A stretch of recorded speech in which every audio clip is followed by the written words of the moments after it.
गणपती बाप्पा मोरया। आमचं मंडळ आमचा पप्पा। आता आपल्या गणेश मंडळाचं वैशिष्ट्य दाखवा AI न्यूज चॅनलवर। संपर्क करा 94 21 64 81 82।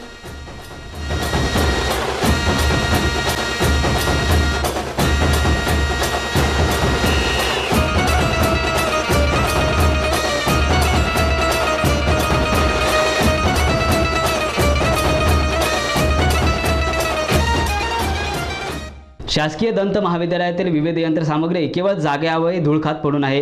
प्रशासनाने वारंवार पाठपुरावा करूनही बांधकाम विभाग याकडे पूर्णपणे दुर्लक्ष करत आहे। रुग्णांच्या उपचारासाठी खरेदी केलेली शासकीय दंत महाविद्यालय 5 कोटी रुपयांची विविध प्रकारची यंत्रसामग्री केवळ जागेअभावी आणि बांधकामातील किरकोळ दुरुस्ती अभावी पडून आहे। प्रशासनाने वारंवार पाठपुरावा करूनही सार्वजनिक बांधकाम विभाग याकडे सातत्याने दुर्लक्ष करत आहे। त्यामुळे महाविद्यालयातील शिक्षण आणि रुग्णसेवेचा विस्तार करण्यास अडचणी निर्माण होत आहेत। इमारतीची दुरुस्ती आणि बांधकामाची अनेक कामं करणं गरजेचं असून शौचालय आणि ड्रेनेजचे कामही प्रलंबित असल्यानं रुग्णांना आणि विद्यार्थ्यांना गैरसोयीला सामोरं जावं लागतंय।